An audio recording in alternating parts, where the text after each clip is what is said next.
Ngowi TV, informed economists and business perspective.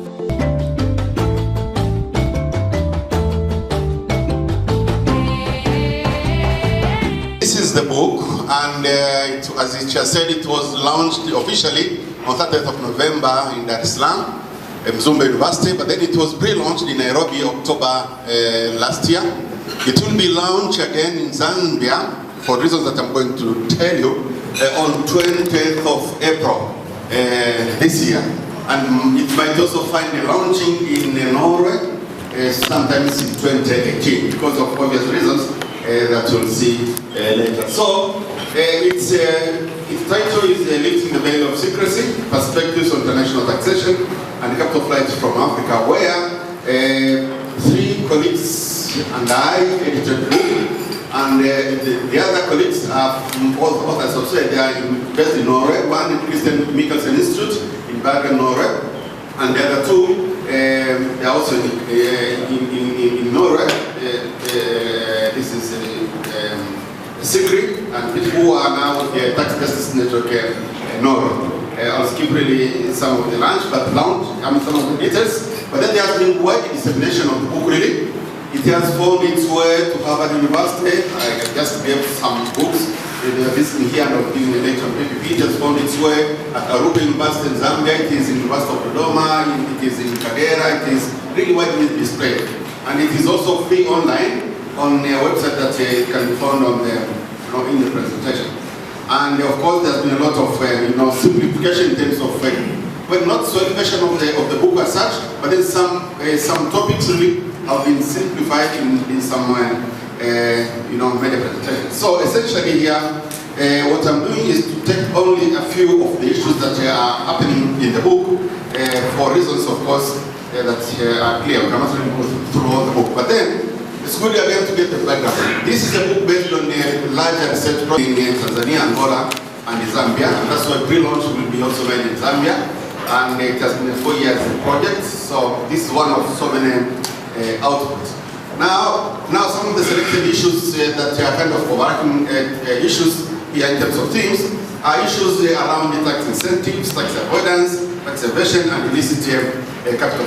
I think the book has taken a very important angle of looking at the solution to the problem rather than only exposing what is happening as far as capital flight is concerned. There has been many studies exposing how much the continent is losing.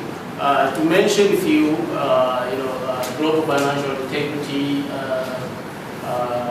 in 2015, I think they released a report that shows increasing trend, from 8% to about 11% annually. So it means the problem is growing rather than decreasing, despite all the efforts that are going on, including OECD, base erosion and profit shifting project that has put out a number of regulations to guide tax authorities on how to deal with the whole issue about transfer pricing. Still, the trend doesn't suggest that the problem is declining, so we still have a problem. The same was revealed in the Africa Progress Report. Again, massive revenues flowing out of Africa. And of course, Tax Justice Network has published several times showing the same trend. So in part of the trend, we still have a problem. So why is it still becoming a problem? And why all these efforts have not been able to address the problem? And I think I would point to a few things. One, I would ask whether there is really a genuine political will from the international community to address the problem. And who is really benefiting from all this secrecy in the global financial system? That's my question. Two, I would have expected global institutions like UN playing a key role. When I look at the role of UN as far as financial secrecy, global financial secrecy, the UN has a very low profile role. Does that really show there is a serious and genuine political commitment from global, the international community to address the problem? So that is a problem I'm seeing. You mentioned issues about tax incentives, which are within the mandate of tax authorities in the respective jurisdictions. I think the challenge we're facing here is lack of rigor in assessing effectiveness of tax incentives. Yes, tax incentives are important, but if you give tax incentive without a rigorous analysis of what you intended to get and whether you're getting it, and monitor that over time, definitely we will continue having this problem. So either you will stop tax incentives that might be beneficial to the economy, just because you didn't do thorough and rigorous analysis, or you will give tax incentives that are actually redundant, doesn't really influence even investors' decision to invest in the country. And I think this has been proved. Certain surveys, I remember, where the CEOs of many multinational corporations were interviewed, and they say tax incentive is actually at the list of their priority when it comes to decision to invest. Top priority is really predictability of the investment environment. So if whether you give 100% tax incentive, but if the environment doesn't guarantee that if I invest my money here, I'll be able to recover at a certain point, there's no political interference and all these things. So I think, again, we need to be very careful in assessing our tax system. I just want to make a follow-up on a question as whether incentives are relevant to Tanzania or not. And I'm just asking myself, is there any study that have ever been conducted to assess the impact of the incentives to these multinational corporations? First of all, there is a question to Professor Ngowi. Looking at autocratic countries and democratic countries, where do you think tax evasions on all these IFF are happening, if you compare? But also, we had discussed issues like social deception goes slowly. People tend to believe some practices as they are normal and legal because they are brought slowly. Now, you remember in recent years we had corruption in politics called takrima was normal, and the people thought it was common. But later, it was announced by the court that that was corruption. So on the matters of financial flows, illicit financial flows, some things looks like they are common things. Some people hiding money in other countries, some people receiving corruptions, they deal with some drugs and they appear rich people, they are better when they go to villages, they are more respected than those who do the correct things. So this has to do with changing the mind and the culture throughout the generation. The young people we have today who are not employed, the youth badge, they are easily attracted to drug abuse practices, and when they become politicians, they can do favors in incentive business on their personal gains as compared to public interest. So if we don't prepare the generation properly through civic education and proper education, we may have dirty politicians, poor politicians, and popular politicians benefiting from this kind of giving incentives. But also the other observation we made here was the ability of the government to detect or deter these practices. Do we have prepared? You said correctly in the TRI when you was it Lang, you said the country had 12 personnels, and that was huge. A big country which has millions of people, if we have very few people who are educated in that matter, maybe we will be losing a lot and maybe we'll be causing a lot of IFMs. But also the conflict of interest, politicians, when they want to, are they really giving these incentives for the public goods, or they are giving these incentives for their personal gains? So we have to question that.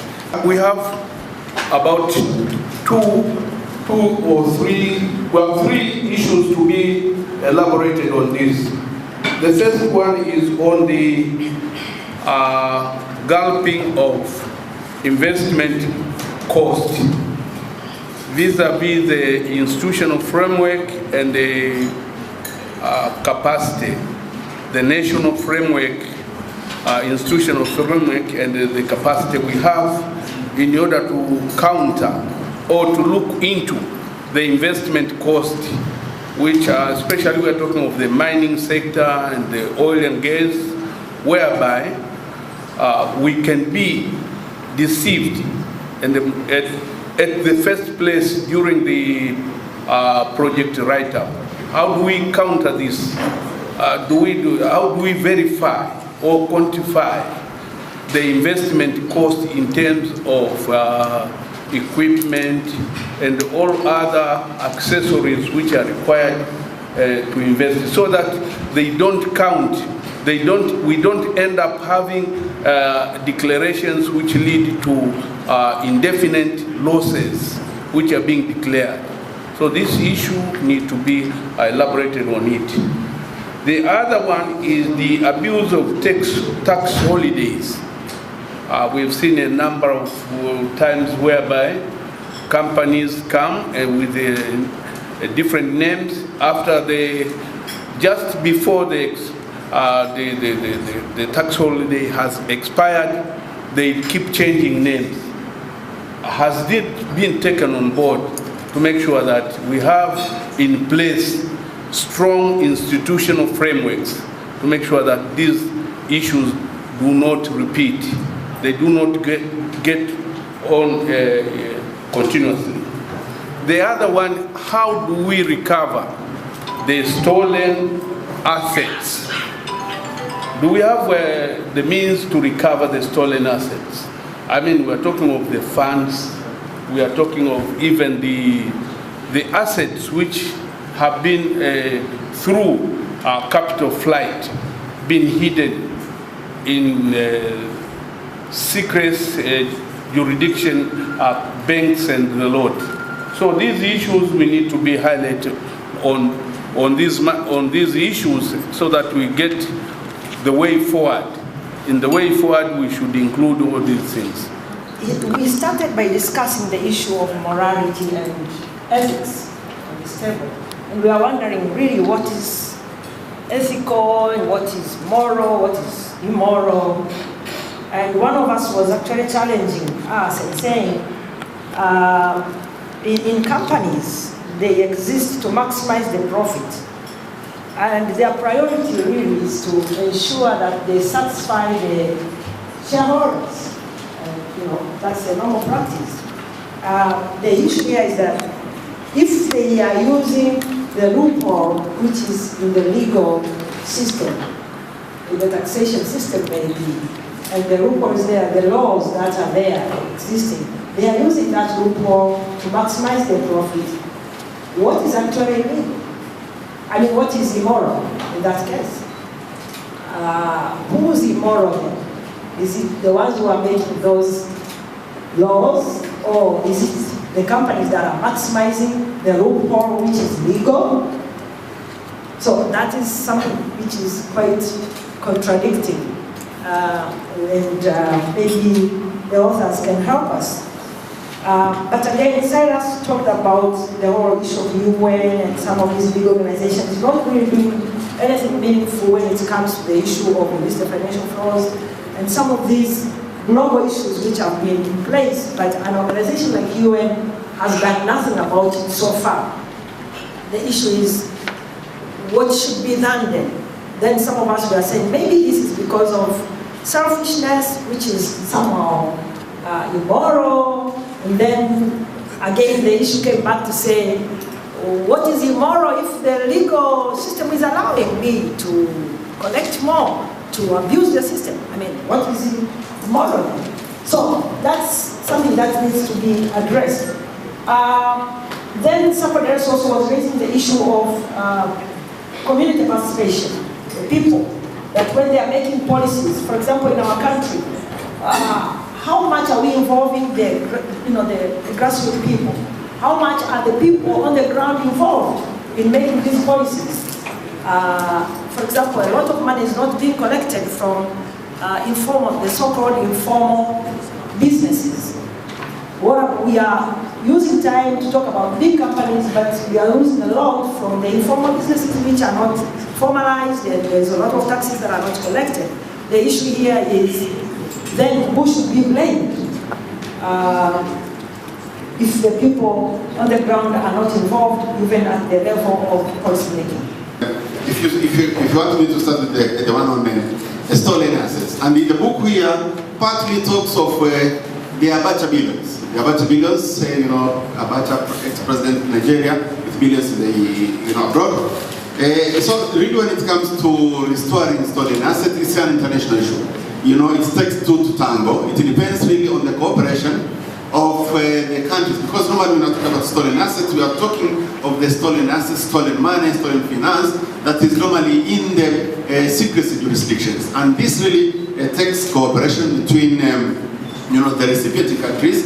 We tend to mention Switzerland, but then we have the Cayman Islands, we have so many others. We even have our own rising African tax havens. The Mauritius of the way, Nairobi is about to have an international financial center. So I think really it's a question of cooperation between these countries. Partly, Switzerland I think had shown part of effort, a willingness really to collaborate with these countries. But the problem is if they have laws in their country that allows for secrecy, they have to change their laws first before really countries like Tanzania can benefit and again the stolen assets. The other question, for example, Godlisa had a question on issues of tax incentives, whether are relevant to Tanzania. Of course, that has been said, yes, essentially, yes. Now the question is on whether they are as relevant today as they were 30 years ago. And of course, Professor Moja, I think, has kept it very well. And maybe I'll ask the question on whether there have been studies on impact of incentives. Really not indirectly, but then I know there have been Harvard conducted a study, and I think this is exactly what William Hollande said, he's my teacher, that really, captains and titans of industry have shown incentives are important, but they are not the first thing that they will ask for. If you read the World Bank's doing business reports, and I've been going throughout all of them, over 20 I think now, if you read the Tanzania Private Sector Foundation's report on business leaders' perceptions to doing business in Tanzania, if you read between the lines, you would see really what they are concerned about is really business environment, broadly speaking. Tax will be just quite a number of those, and actually they won't talk about tax incentives as such. They'll talk about multiplicity of taxes, they'll talk about predictability of taxes, they'll be talking about tax returns, those kind of stuff. Really, tax incentives is just a very small thing of all those things. They'll be talking about the question of skills and talent in the labor force, they'll be talking about infrastructure, they'll be talking about the quality of power, electricity, and the utilities, they'll be talking about corruption. So really, tax incentive is a very small thing in this body question.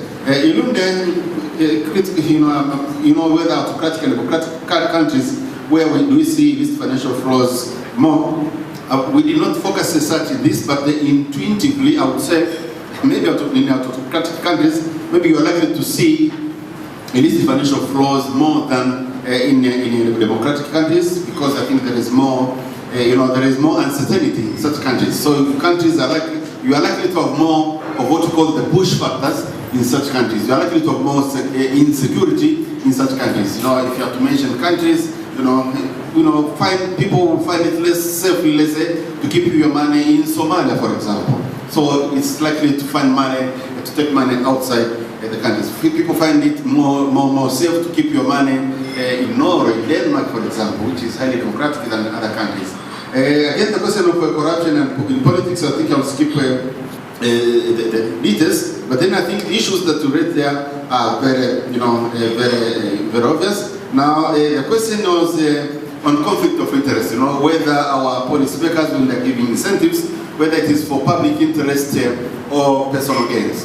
I think there have been such debates time and again, and really there have been a call for public scrutiny of this incentives. And I think in that Act 2014, if my memory serves me well, partly really concerns where all these incentives should be brought to the public scrutiny. Instead of giving the minister responsible for finance all the power to make all these decisions, it has to be more open to public. Exactly for the purpose of opening up and making sure that there is no, this conflict of interest. Engineer Ngazi, I think, if I got the name correct, the question again of investment cost, you go back to the question of transfer pricing, issues of the capacity of the country really to know which is appropriate price. If you are to read the then, because now it is over, and the then ETM went as an eminent audit agency, you would see in its report